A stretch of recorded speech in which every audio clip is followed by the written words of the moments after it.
From the collected works of Sri Ramana Maharshi, Vivekachudamani, Part 8, page 256.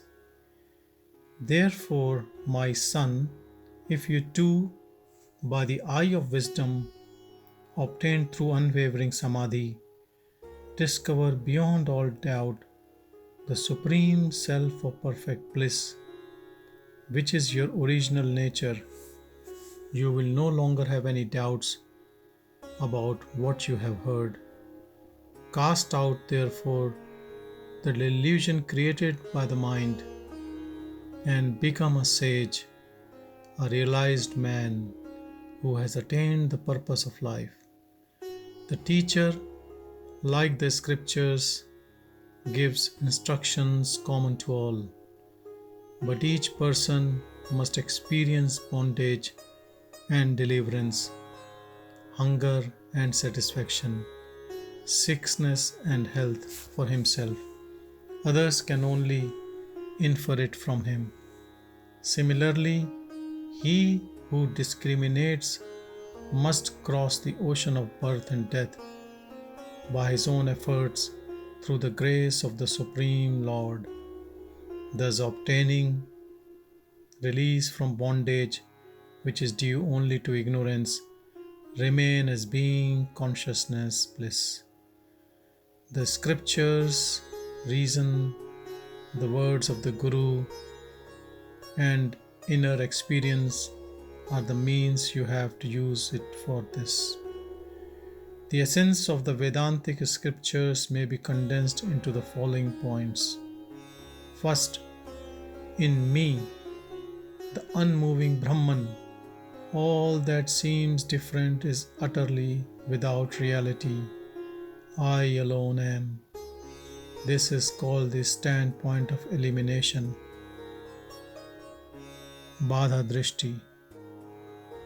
Second, the dream and all else that appears in me as the result of magic is an illusion.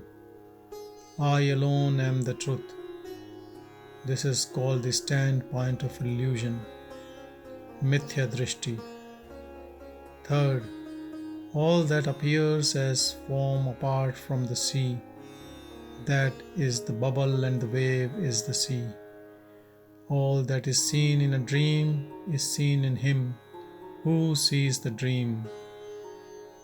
Similarly, in me as in the ocean or the man who dreams, all that seems separate from me is myself. This is called the standpoint of resolving the effect in its cause. Pravilapa Drishti. Reject the outer world by any of these three means and recognize him who sees it to be infinite, pure, homogeneous Brahman, who is the Self.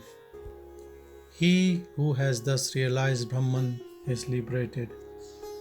Although all three of these viewpoints are aids to realization, the third, in which one conceives everything as one's own self, is the most powerful. Therefore, knowing the indivisible self to be one's own self, by one's own experience, one must abide in one's own true nature, beyond any mental form. What more is there to say? The whole world and all individuals are really Brahman, and abidance as that indivisible Brahman is itself deliverance. This is the essence and conclusion of all the Vedas. The scriptures are the authority for this. The disciple realized the truth of the self through these words of the Guru, through the authority of the scriptures and by his own understanding. He controlled his sense organs and, becoming one-pointed, remained for a short time absorbed in unswerving samadhi in that supreme self.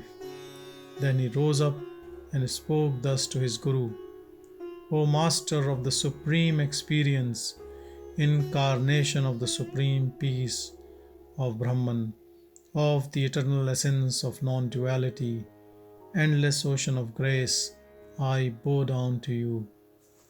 Then, prostrating, he begins to tell of his own experience. Through the grace of the blessed sight of you, the affliction due to the evil of birth is over, and in an instant I have attained the blissful state of identity. By realization of the identity of Brahman and Self, my feeling of duality has been destroyed, and I am free from outer activity. I cannot discriminate between what is and what is not. This does not imply that the disciple is in a state of ignorance, unable to differentiate between reality and illusion, but on the contrary, that he is now established in the non-duality beyond all opposites, even the opposite of being and non-being. Like the iceberg in the ocean, I have become absorbed bit by bit into the ocean of the bliss of Brahman, until I have become that ocean itself, whose nature and extent my intellect fails to plumb. How can one conceive of the vastness of this ocean of Brahmic blissful, of the divine essence? How to describe it in words? The word that was perceived a moment ago has entirely vanished. Where has it gone? By whom has it been removed? Into what has it been dissolved? What a wonder is this! In this vast ocean of Brahmic blissful, of divine experience, what is there to reject or accept, to see, hear or know, apart from its own self? I alone am the self of bliss. I am unattached. I have neither a gross nor a subtle body. I am indestructible. I am perfect stillness. I am neither the doer nor the enjoyer. I undergo no change. Action is not mine.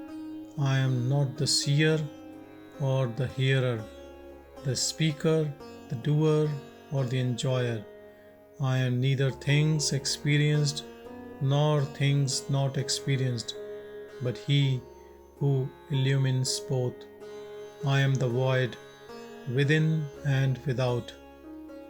I am beyond compare. I am the spirit of old. I am without beginning. There is no creation in me, of I or you, or this or that. I am both within and without, all the elements as the conscious ether in them, and also as the substratum on which they are. I am Brahma. I am Vishnu. I am Rudra. I am Isha. I am Sadashiva. I am beyond Ishvara. I am the all-comprehensive witness, the indivisible, homogeneous Brahman, infinite, eternal, being itself, unbroken, whole perfection, existence, eternal, pure, enlightened, liberated, and of supreme bliss. What were formerly experienced as separate things and as experienced, I now find to be all in myself. Even though the waves of the world arise owing to Maya, as a wind rises and subsides, they arise and subside in me, who is the unbounded ocean of bliss. Fools who are condemned for their errors wrongly ascribe body and other ideas to me, who is formless and immutable. It is like dividing illimitable, formless time into parts, such as year, half year, and season. A footnote on this page about Ishvara.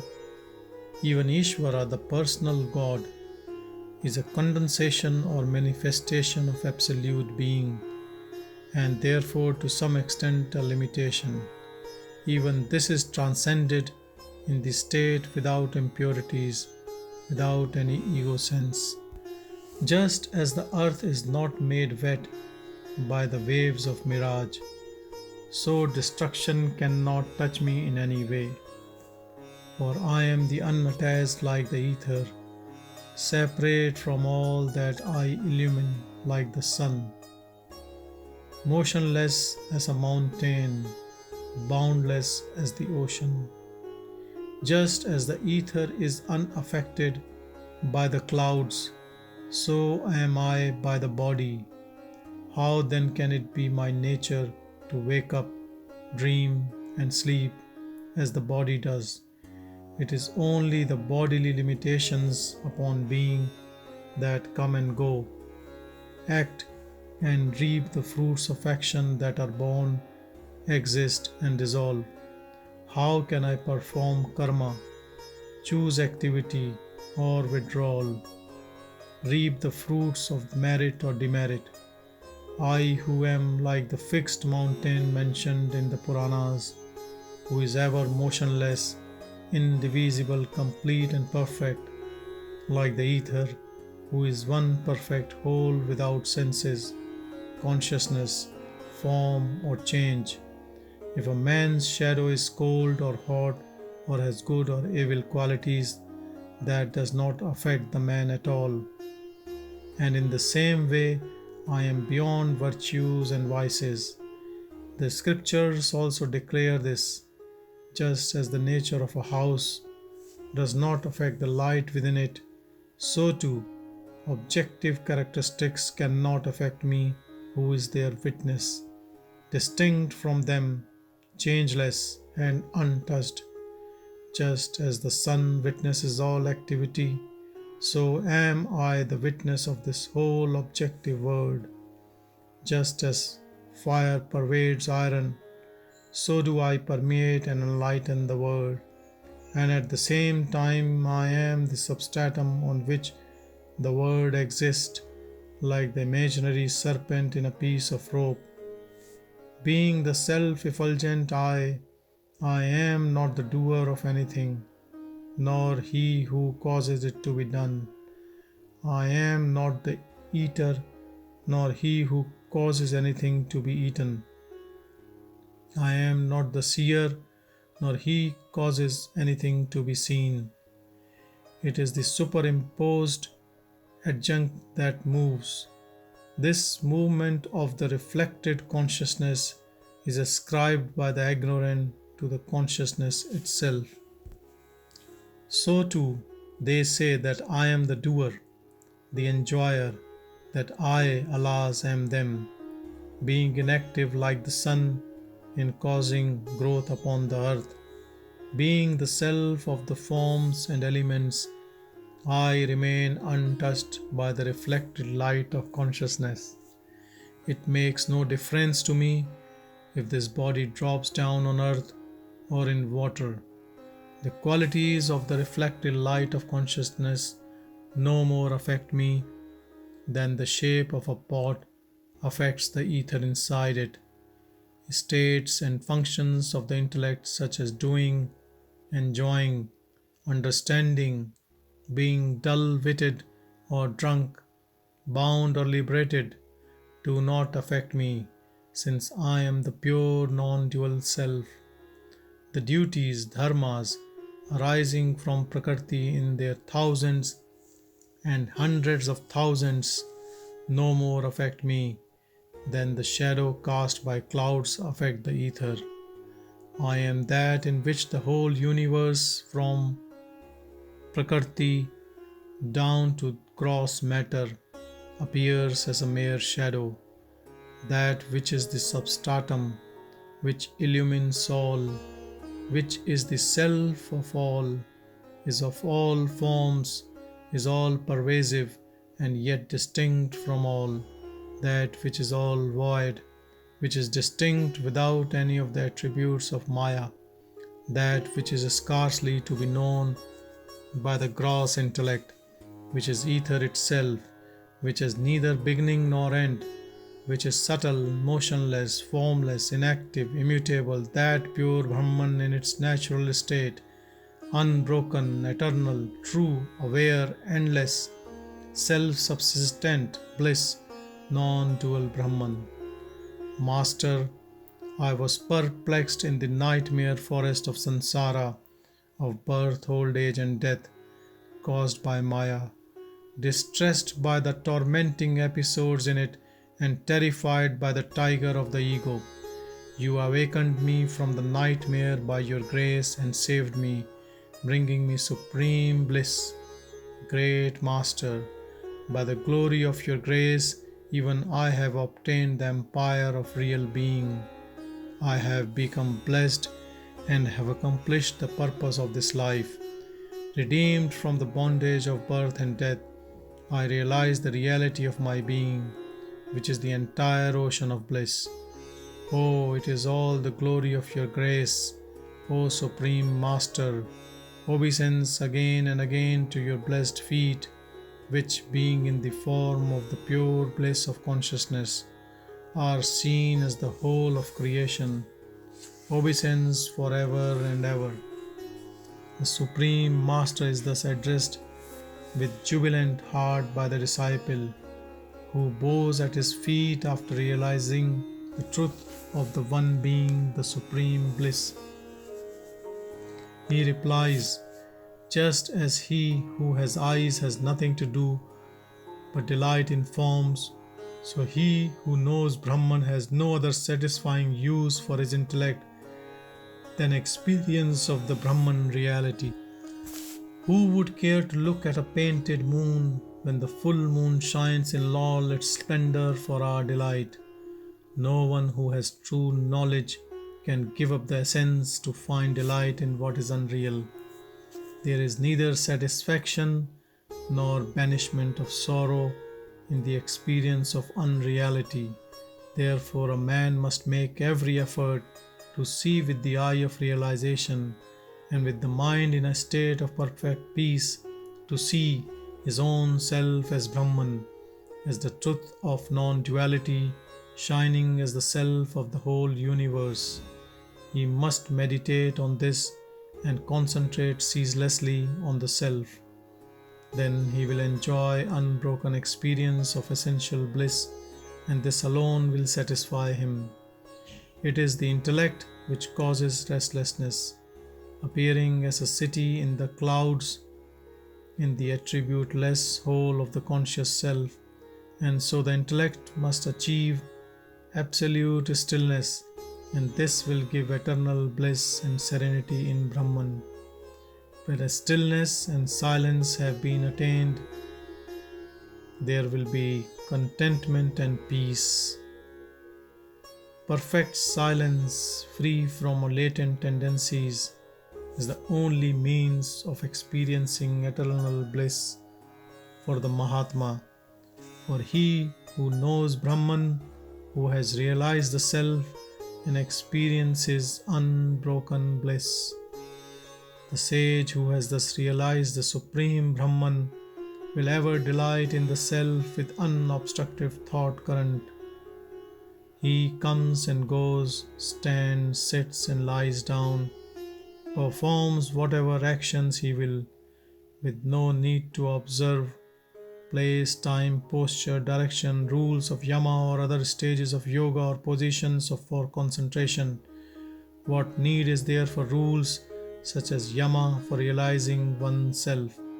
No external discipline is needed to know oneself as I am Brahman.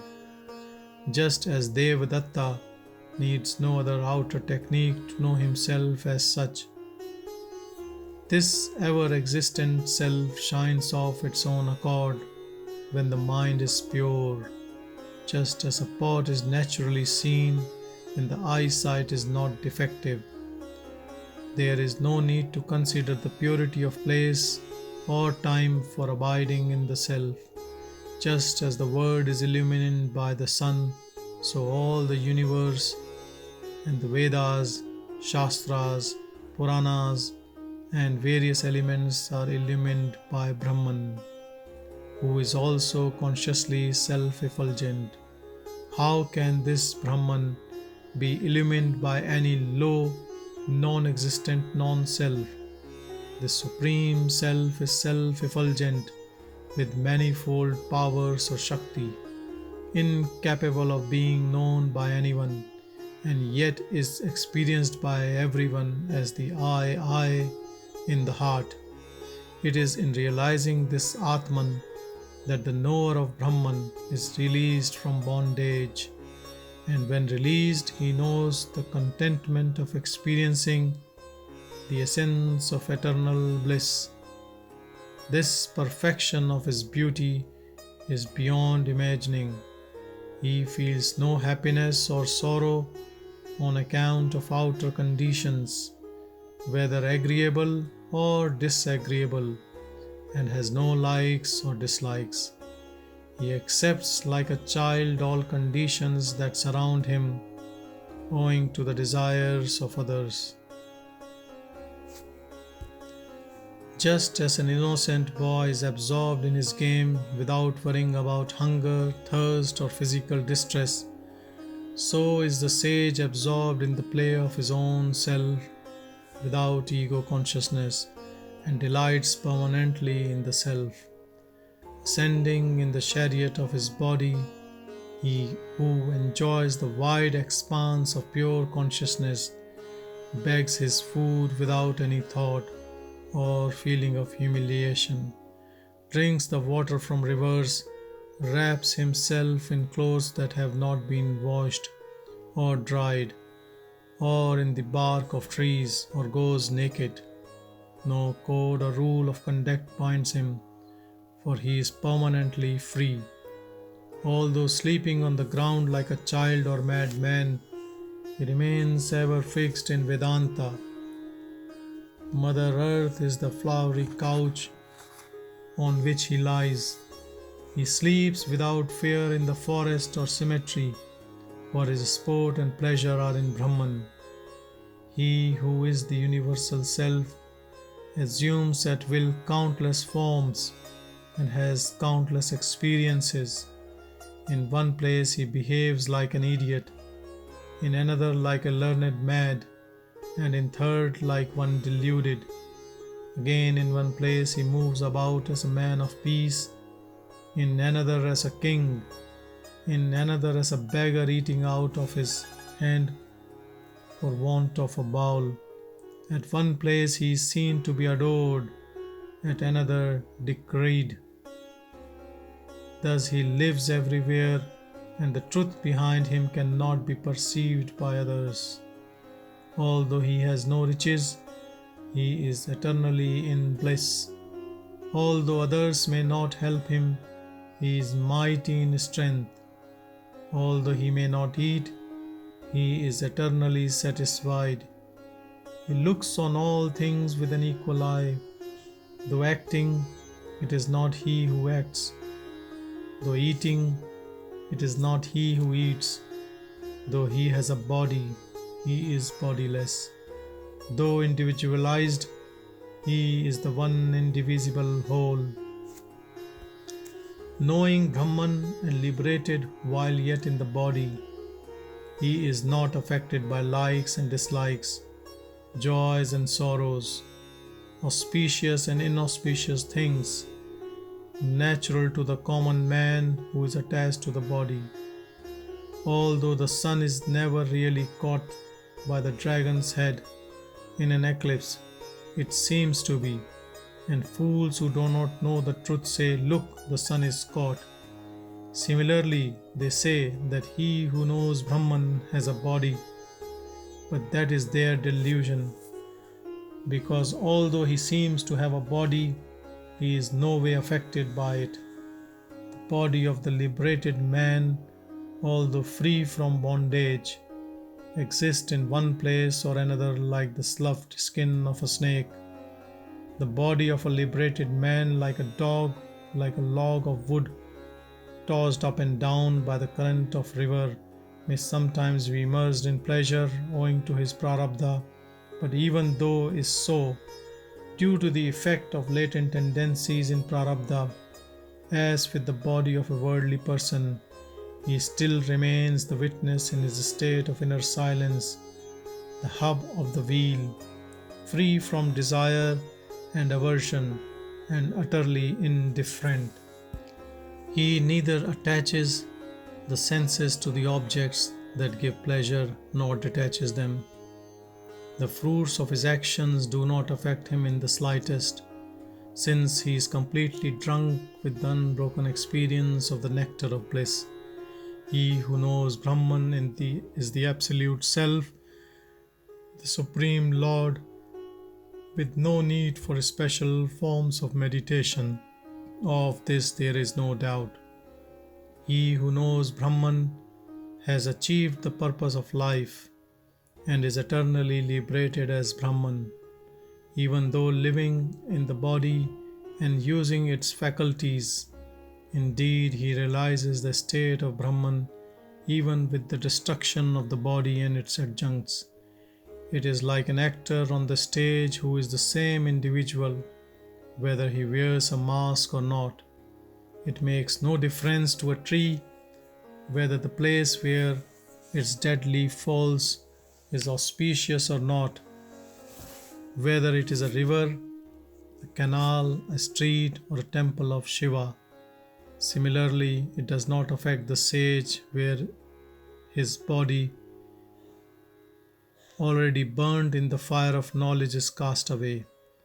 The being, consciousness, bliss of the self does not perish with the body, breath, intellect, and sense organs any more than a tree does with its leaves, flowers, and fruit. The scriptures also declare only that which is finite and mutable can perish, and also the self which is established consciousness is truth and is imperishable. The sage is Brahman in the perfect bliss of non-duality. He is established in truth, which is Brahman. How then can it matter where and when he sheds his body, which is a vehicle of skin, flesh, and impurities? Getting rid of the body, the staff, and the water pot of the mendicant is not really liberation. Liberation, as understood by the sages, really means losing the knot of ignorance in the heart. Just as a stone, a tree, a straw, a grain, a mat, pictures, a pot, and so on, when burned, are reduced to earth from which they came, so the body and its sense organs, on being burnt in the fire of knowledge, become knowledge and are absorbed in Brahman, like darkness in the light of sun. When a pot is broken, the space that was in it becomes one with the space. So too, when the limitation caused by the body and its adjuncts is removed, the sage realized during life shines as Brahman. Becoming absorbed in Brahman, he already was, like milk in milk, water in water, or oil in oil, and is radiant as the one supreme self. Thus, when the sage who abides as Brahman, which is pure being, obtains his disembodied absolute state, he is never again reborn. How can there be rebirth for a sage who abides as Brahman? His body and its limitations burnt by the fire of knowledge, the identity of individual and supreme, the existence of all that is either affirmed or denied in the one substratum of the indestructible, unattached, non-dual, absolute self depend only on the mind, just as the appearance or disappearance of the imaginary snake in a piece of rope has no basis in reality. Bondage and liberation are creations of Maya, superimpositions upon the Brahman imagined by the mind without any existence in reality. It is a fool who blames the sun for his own blindness. It is impossible to argue that bondage, samsara, is caused by the wheeling power, tamas, of Maya, and liberation by its destruction, since there is no differentiation in the self. Such an argument would lead to a denial of the truth of non-duality and an affirmation of duality. This would be contrary to the authority of the scriptures. How can there be any display of Maya in non-dual Brahman, which is perfect stillness, one whole like the ether, spotless, actionless, unstained and formless? The scriptures even proclaim aloud, there is in truth no creation and no destruction. No one is bound, no one is seeking liberation, no one is on the way to deliverance. There are none liberated. This is the absolute truth. My dear disciple, this, the sum and substance of all the Upanishads, the secret of secrets, is my instruction to you. You also may impart it to one who aspires after liberation. Only be careful to examine him several times to make sure that he has real detachment and is free from all the sins and impurities of his dark age. On hearing these words from the Guru, the disciple bows down to him several times and then takes leave and goes home in a state of bliss. The master, also immersed in the ocean of bliss, wanders about the land in order to purify it. Thus has been revealed the true nature of the self in the form of dialogue between the Guru and his disciple, as any who seek liberation can easily understand. May these useful instructions be followed by those who have faith in the authority of the scriptures and who aspire after liberation, by those advanced seekers who perform their prescribed duties without caring for the fruits of their actions and have thus cleansed themselves of mental impurities, who are not attached to the comforts of samsara and who have attained a state of equanimity. Souls wandering about in the wild and terrible forest of samsara are oppressed by the torment of thirst caused by the terrific heat of the threefold evil. These threefold evil has been explained in the footnote as Adhyatmika, Adi Bhautika and Adi Devika, and are then deluded by the mirage of water. The great master Shankara Bhagavat Padacharya wishes to inform them of their existence close at hand of an ocean of sweet water, the bliss of non-duality, so that they may obtain relief, and has blessed them with this his Vivekachudamani, the crown gem of discrimination, which will confer on them the eternal bliss of liberation. This is beyond doubt. Om Peace, Peace, Peace. Om Namo Bhagavate Sri Ramanaya.